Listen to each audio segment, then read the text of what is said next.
trajo Brian.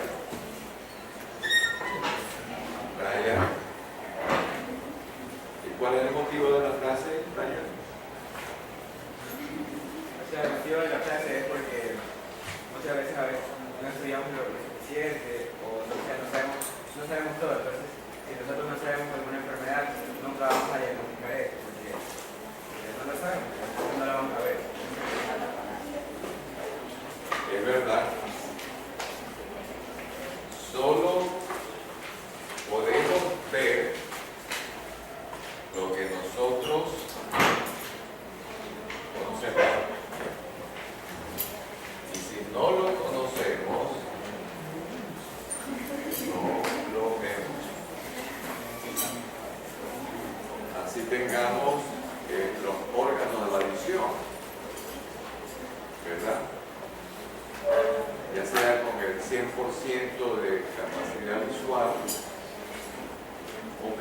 o capacidad visual corregida. Ya, entonces esto es mucho, bastante válido para la profesión.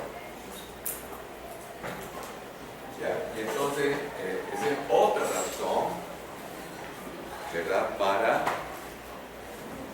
que se desarrolle una de las varias funciones que tienen ustedes en su cerebro, ¿verdad? ¿Cuál función es esa?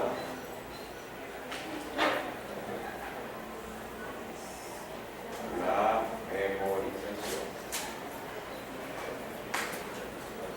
A mí me encanta la memorización.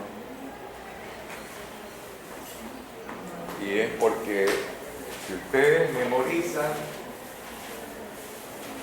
ustedes van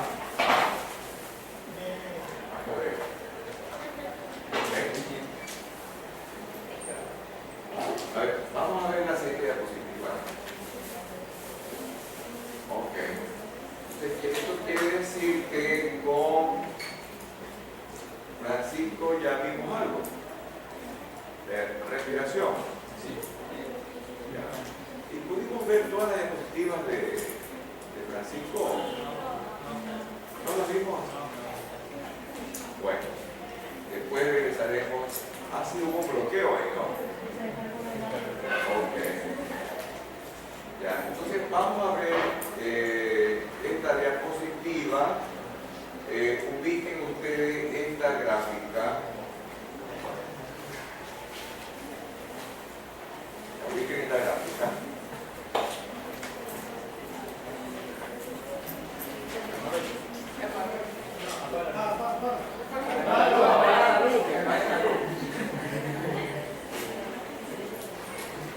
Ok. Ya, entonces tenemos en esta coordenada una escala de pH. Y en esta otra coordenada tenemos la intensidad de la ventilación alveolar. Entonces, ¿qué dice por allá arriba? Incremento de la ventilación pulmonar. Reduce la concentración de hidrogeniones en el líquido extracelular y por lo tanto se eleva el pH. ¿Ok? Veamos allá, habla de los cambios del pH a consecuencia del aumento o disminución de la ventilación alveolar. ¿Ok? Aquí tenemos el incremento de la ventilación alveolar y el cambio en el pH. ¿Ok? ¿Qué más tenemos por acá? ¿Cómo analizamos esto?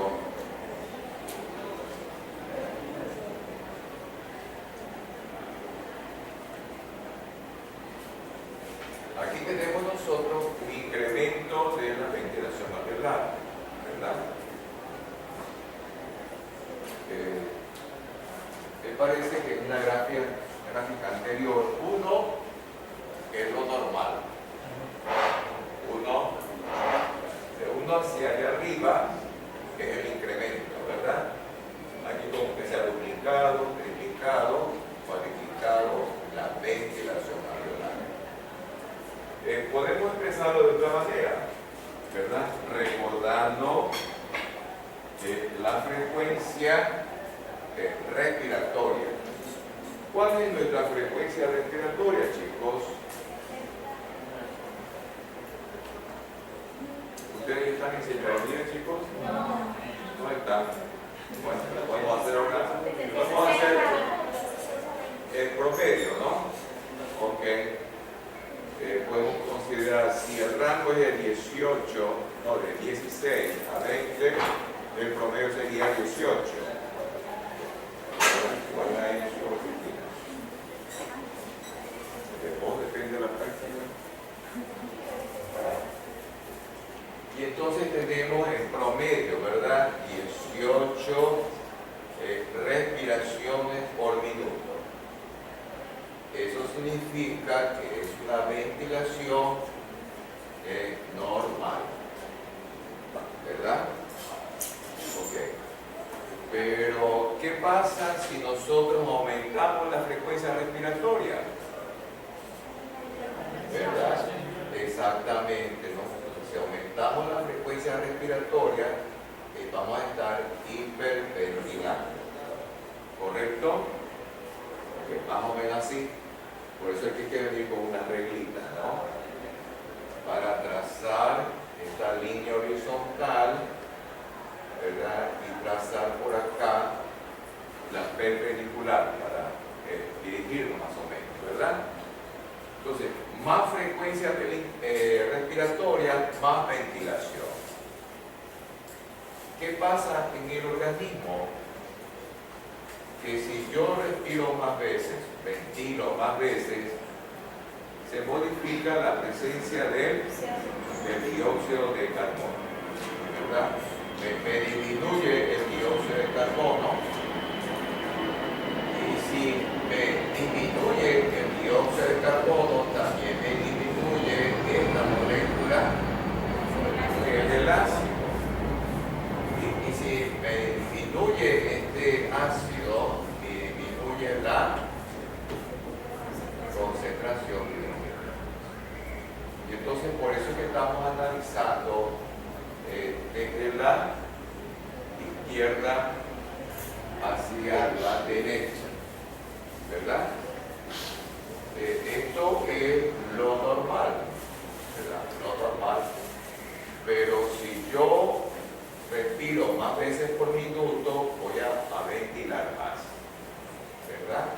Y significa que mi pH comienza a cambiar. ¿Y por qué cambia mi pH? Porque cambia mi nivel de CO2, la presión de CO2 cambia, por lo tanto la cantidad de ácido carbónico y cambia la concentración de hidrógeno. Si agarro el 3, miren el 3, ¿qué pasó con el 3, chicos? Quiere decir que yo estoy respirando más veces por minuto, estoy hiperventilando y voy a experimentar más cambio en el pH, ¿verdad? ¿Por qué se me cambia el pH, chicos? Porque significa que si estoy respirando más, si estoy hiperventilando, yo afecto la concentración de CO2, afecto la concentración de ácido carbónico y afecto la concentración de... Ok. A ver, veamos otra diapositiva. A ver, ¿qué dice ahí? ¿A qué se refiere esto? A ver, despacio. A ver, Brian, ¿qué esto es tuyo? Sí. Ahí no era ¿Para qué era la diapositiva? para explicar sobre el carbonato de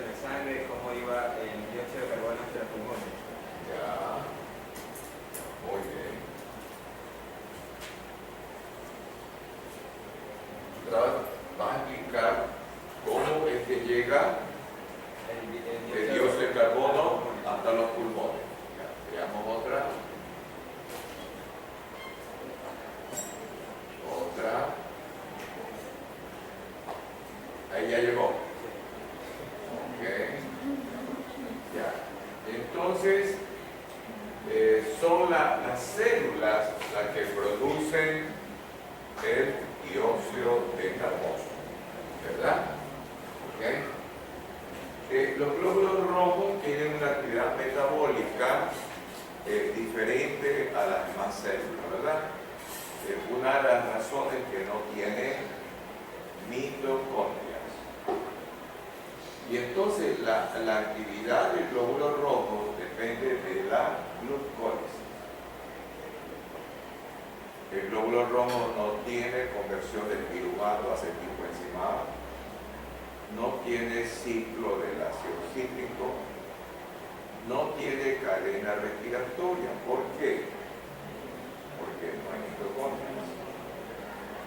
Y entonces, aparte de la glucólisis, tiene otro proceso metabólico que se cumple en el glóbulo rojo, que creo que es la vía de la pentosis. ¿Ok? Y entonces, lo que quiero indicar es que el glóbulo rojo también me puede proporcionar dióxido de carbono. ¿Ok? Entonces, este dióxido de carbono que lo producen las células tiene que desplazarse desde todas las células hasta los pulmones. Una pequeña parte de dióxido de carbono llegará como tal hasta los pulmones. Creo que es por el orden del 1%, 2%. La mayor parte de ácido carbónico que llega hasta los pulmones es como bicarbonato. Y una parte importante lo transporta la hemoglobina. No sé si ya revisamos algo de la hemoglobina, capítulo 6. ¿Vimos algo, chicos? Ya. Y había que recordar que la forma como la hemoglobina transporta CO2 se denomina carbamatos, ¿no? En vez de este término que trajo Brian, ¿no? El carbamato, el que vamos a usar, y el que está en el libro de Harper, ¿no? Ok. El CO2 que es transportado por la hemoglobina es el CO2 que se une a los grupos aminos terminales. ¿Cuántos grupos aminos terminales tiene la molécula de hemoglobina? 4, ¿verdad? ¿Por qué son 4?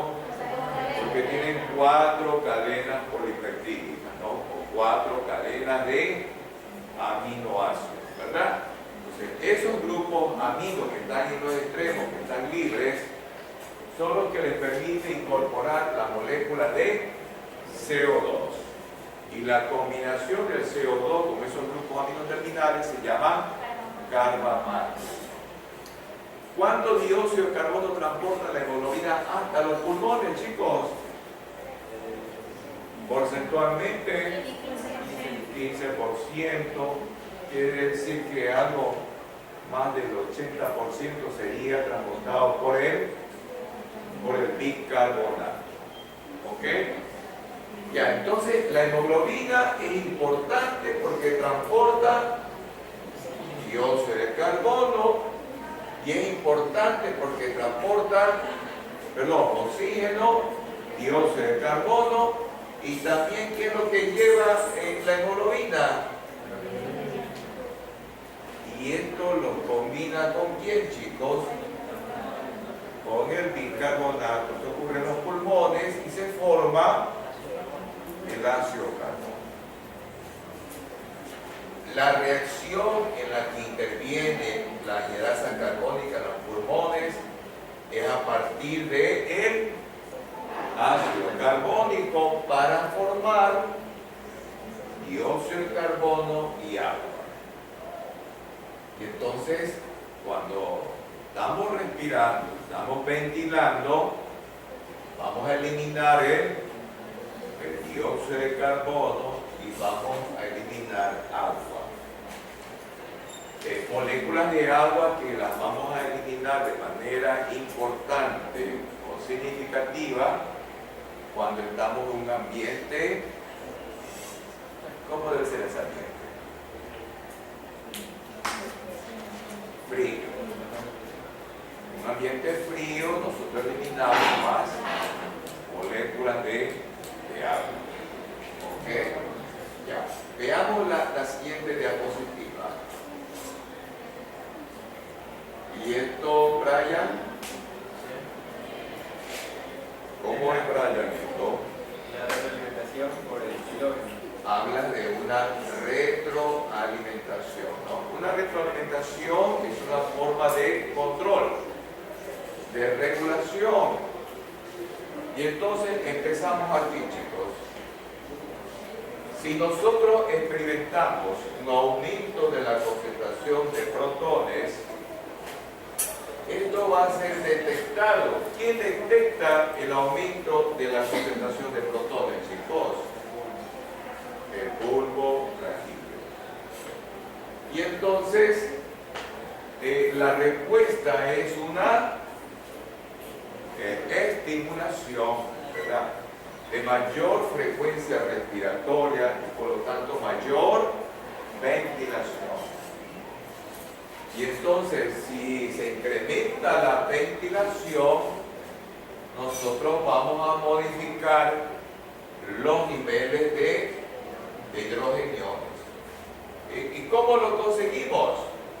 Mayor frecuencia respiratoria, mayor hiperventilación, significa que yo elimino dióxido de carbono.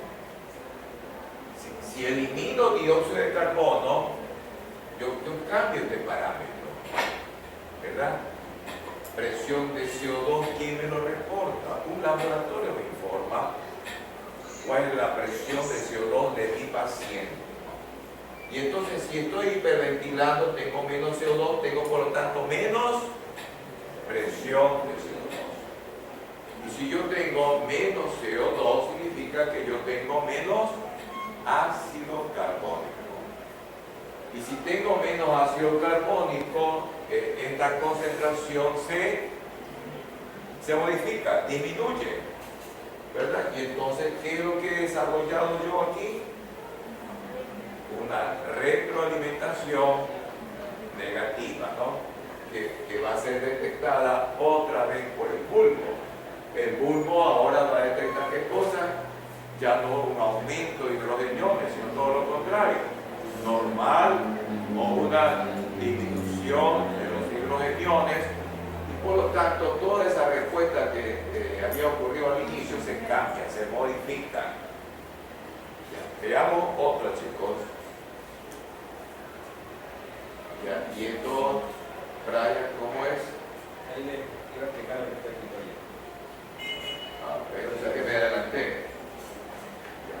Entonces, el aumento de los hidrogeniones, ¿quién lo detecta?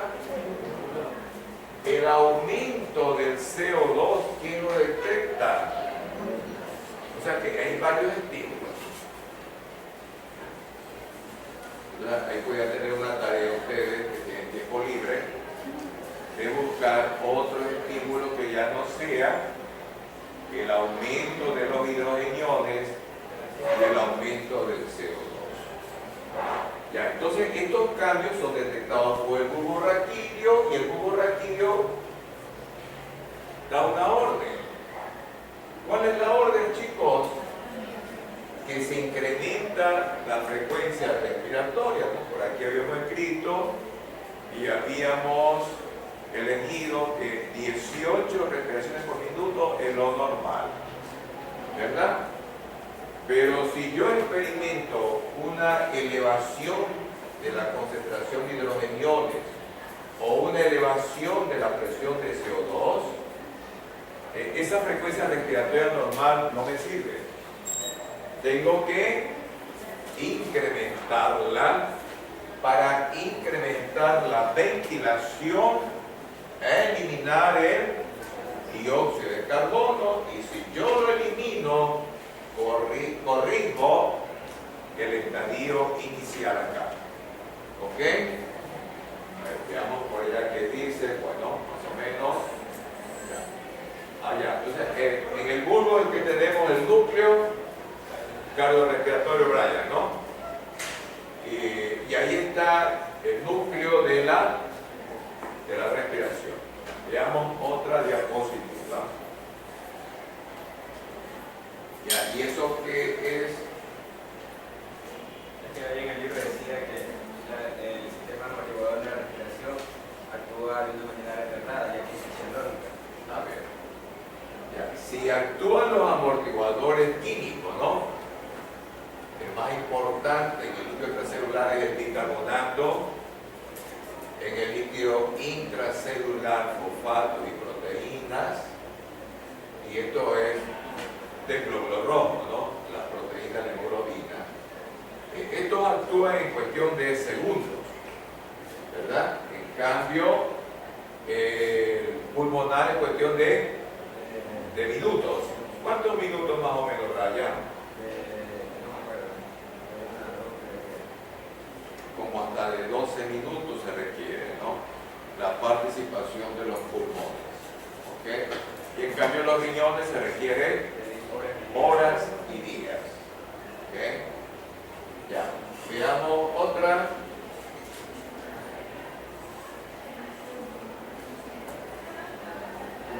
Como que algo falta aquí, ¿no? Ya, porque aquí ya estamos hablando de una patología. Ahora, regresemos a la anterior.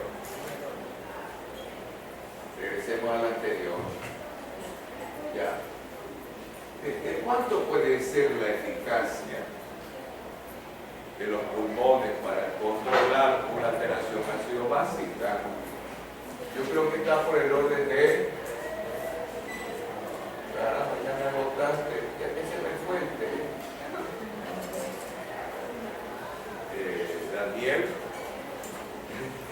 ya agotó el marcador. ¿Ah? ¿Qué es lo que escribía Daniel por allá? ¿Tú tienes un marcador? Ya. Y entonces, los pulmones, ¿cuánto me logran corregir? Un 50%.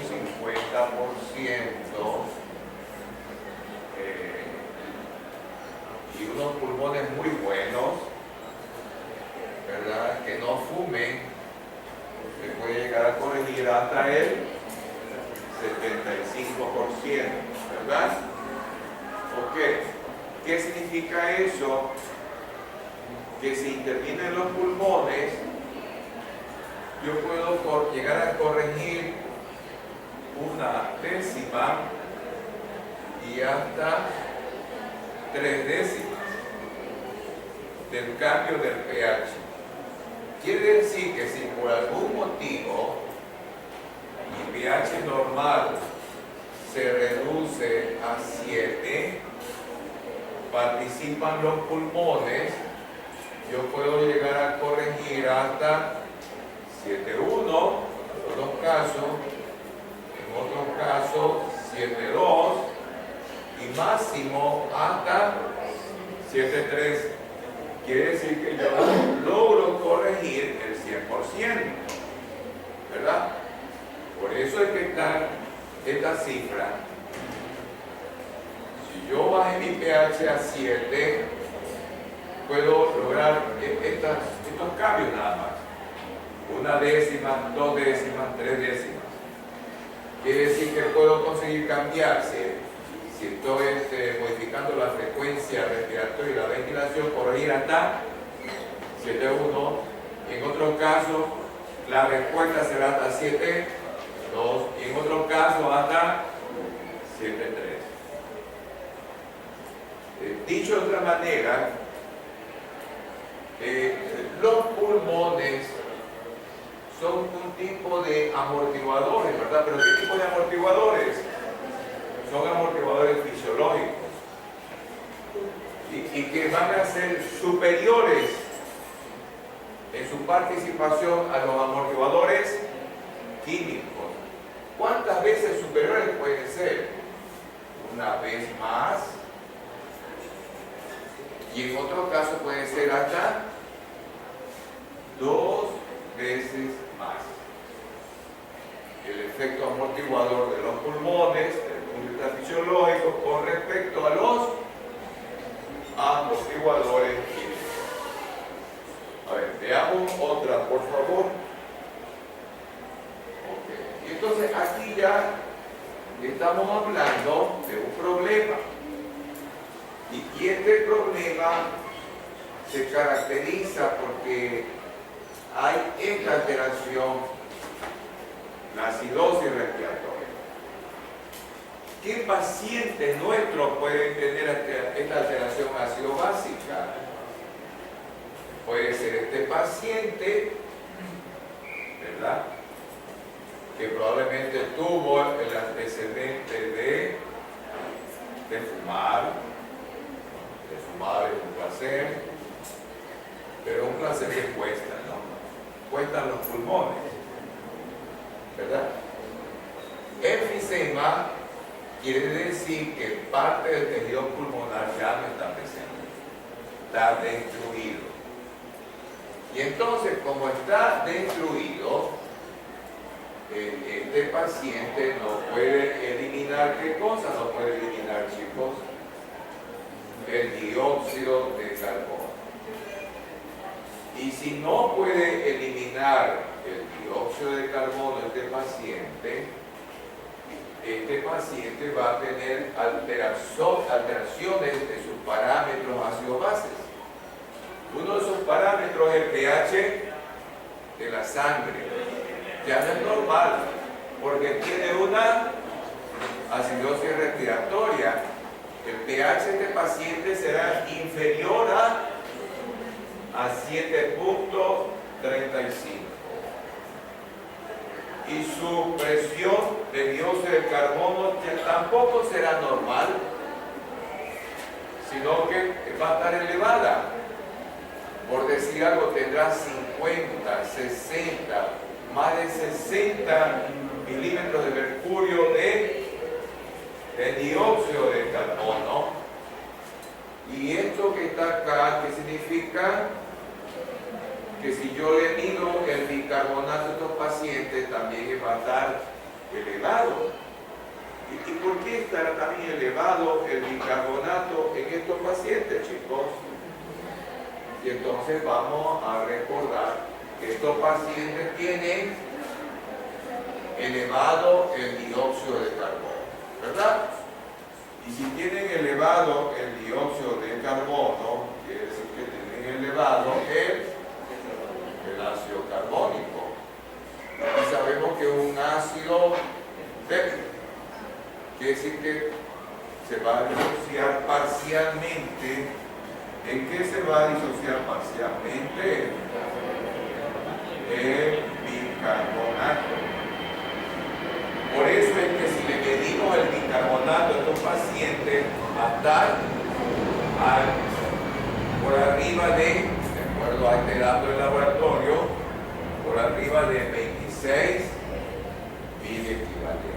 Y entonces ese es más o menos los datos del laboratorio de un paciente con una acidosis respiratoria que va a ser causado porque tiene este problema, el enfisema. Entonces, estos pacientes que tienen pH ácido, tienen la presión de CO2 aumentada y tienen el bicarbonato aumentado. Entonces, con esos datos y con lo que yo ya sé, ¿verdad? Y volvemos a la frase inicial de Brian. ¿Se acuerdan lo que estaba en la diapositiva de Brian, la primerita? ¿Qué decía Brian en la primerita? Es que si yo conozco de esta patología, el enfisema, ¿qué puedo hacer yo? Puedo hacer el diagnóstico de esta enfermedad en el paciente. Estos pacientes, ¿verdad?, como casi ya no tienen pulmones, y por eso es que se les incrementa el CO2. ¿Qué es lo que hacen estos pacientes con muy poquitos pulmones?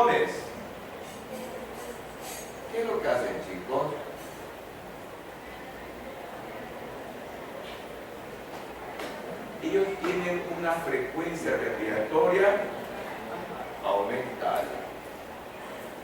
Pero no consiguen, ¿qué cosa? Eliminar el CO2. Y entonces, como tiene una frecuencia respiratoria aumentada, ¿qué pasa con el tórax de ellos? A ver si vemos un tórax que lo vamos a comparar con el enfisema. Y uno hay, ¿no? A ver, puede ser mismo. A ver, ven acá, Jordan. Vamos a suponer nomás, aunque no se parece. A ver, ponte ya para que te vean. Ok.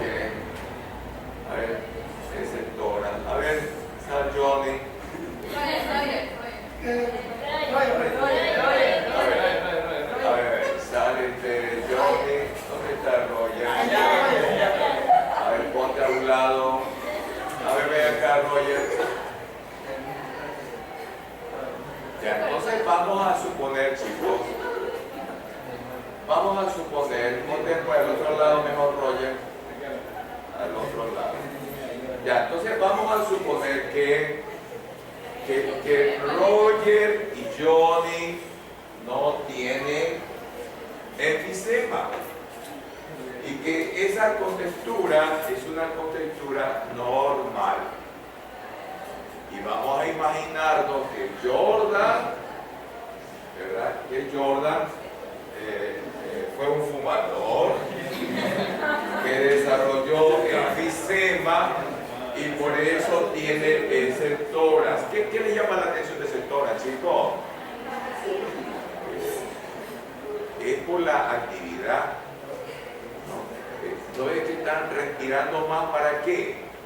Para tratar de eliminar el dióxido de carbono, ¿verdad? Para nada se parece Jordan a un tórax enfisematoso, porque la impresión que se tiene de estos pacientes es que su tórax se parece a un tonel. ¿Saben lo que es un tonel, chicos?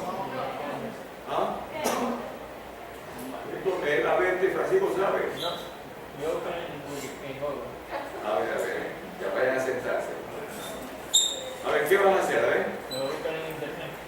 Lo va a buscar en internet. A ver, ¿dónde están los toneles, chicos? A ver, acá tenemos a alguien que conoce los toneles. A ver, sale a explicarnos, por favor, sale a explicar. A ver, Katia, sale Katia a explicar lo que es un tonel. Hay caña de azúcar allá por acá. Un barbero.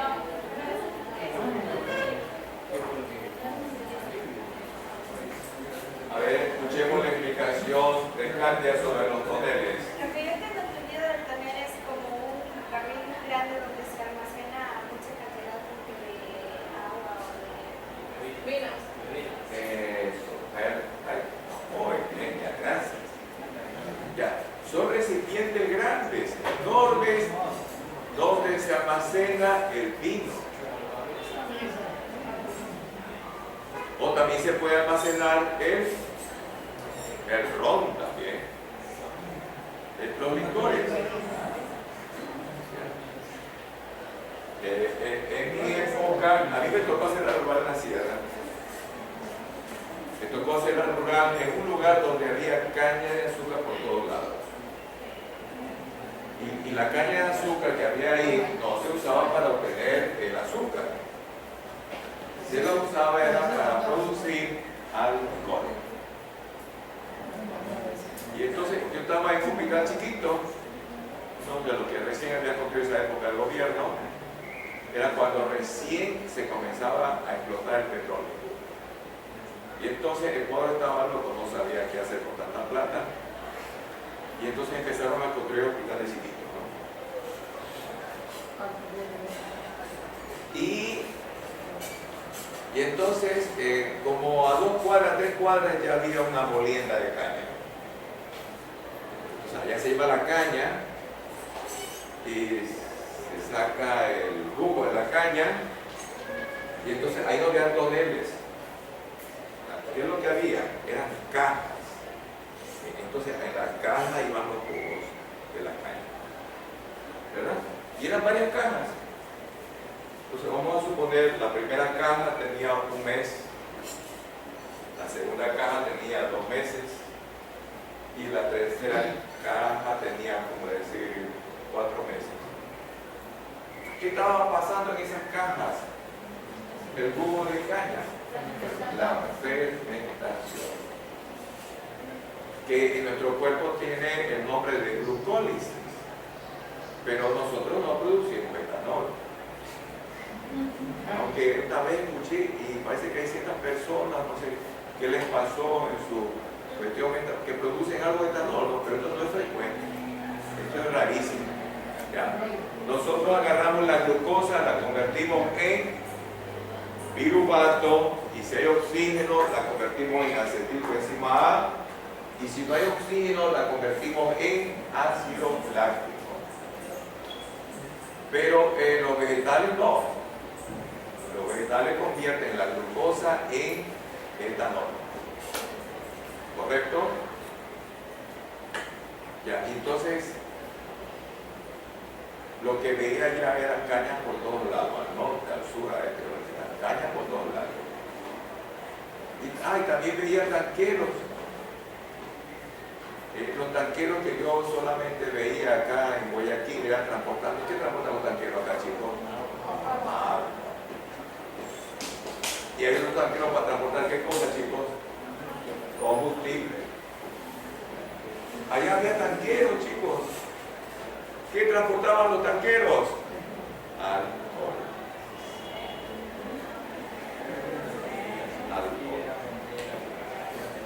Entonces, hay tanto alcohol allá, chicos. Yo no sé por qué es que lo alteran, ¿no? Hay tanto alcohol allá y le colocan el metanol. Y por eso, ¿cuántos muertos han habido por metanol, chicos? ¿Cuántos muertos han habido ya? Ok, chicos. Son cosas raras, ¿no? Allá, y entonces hasta allá llegaban los laboratorios, los buscadores médicos, ¿no? Y los buscadores le regalan medicina. Se hacían, ¿saben lo que hacían los dueños de las haciendas? No todas las de cabañas eran cañas. ¿Saben lo que hacían? Regalaban el alcohol.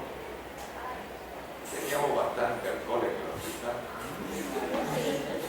Okay. A ver, vamos viendo otra diapositiva, chicos.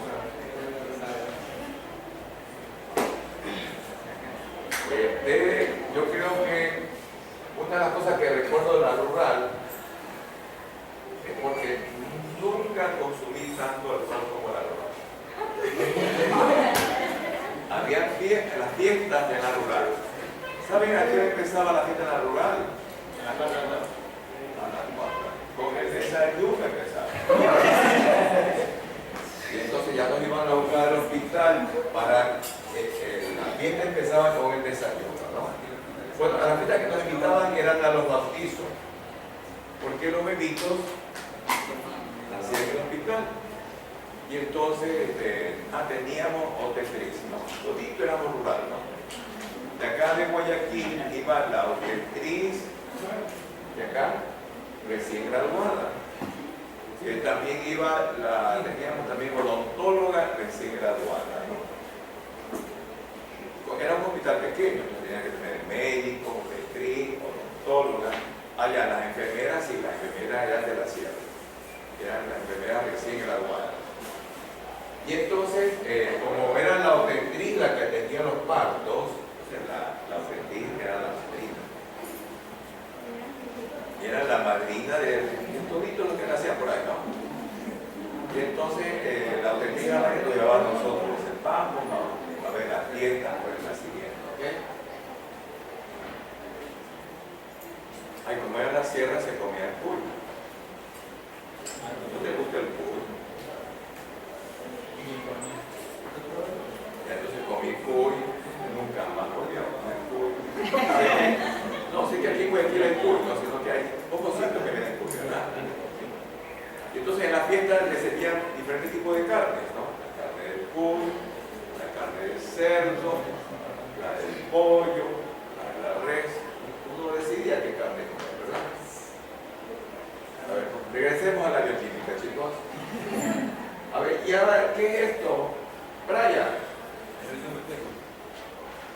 Este es ya dejamos los pulmones, ¿verdad? ¿Verdad? Y entramos ahora a hablar de los riñones. ¿Qué hacen los riñones, chicos? Básicamente, los riñones se caracterizan por eliminar protones.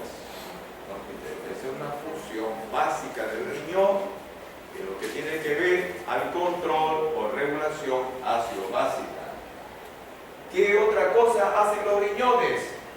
Retener o reabsorber bicarbonato. ¿Por qué tienen que hacer esto los riñones? Retener, reabsorber bicarbonato.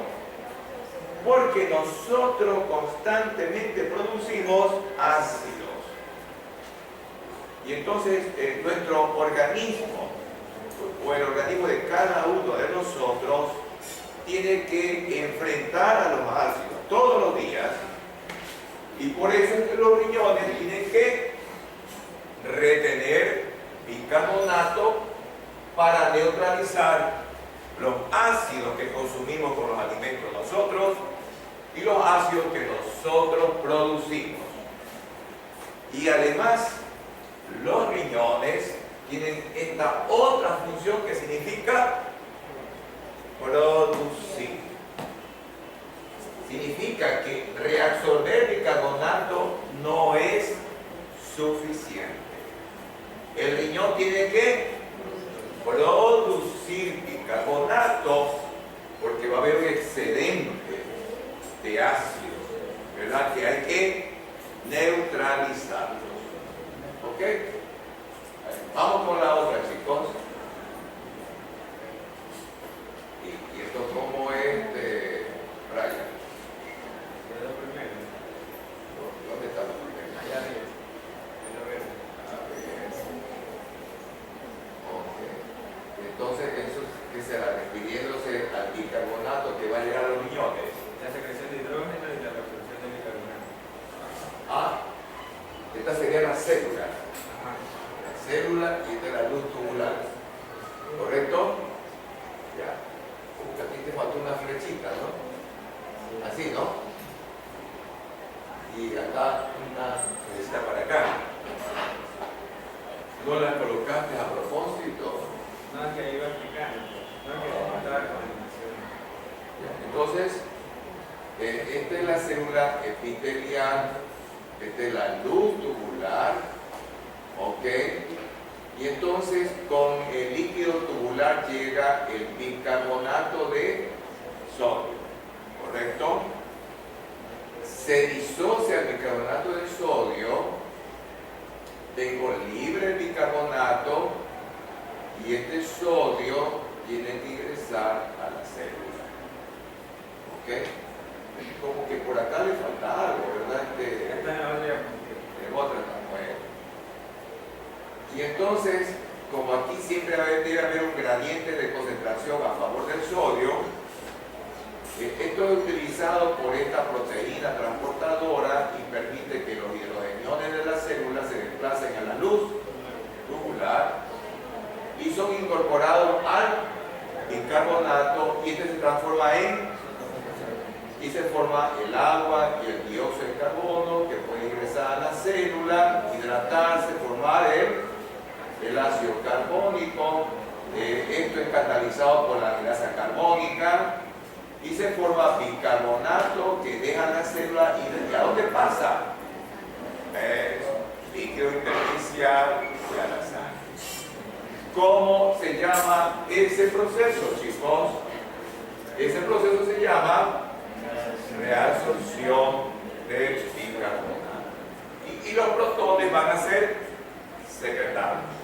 Y entonces ahí tenemos graficado dos procesos básicos del riñón: la secreción de protones y la reabsorción de bicarbonato. Ya, veamos otra diapositiva. ¿Y tú hiciste todo esto? Sí. Tú eres diseñador, Brian. Tú eres diseñador. Deberías ser diseñador, ¿no? ¿Quién es esa? Naomi. Naomi. A ver, veamos acá. A ver, así como que te falta más información ahí, ¿no? Brian. A ver, hágale otro clic.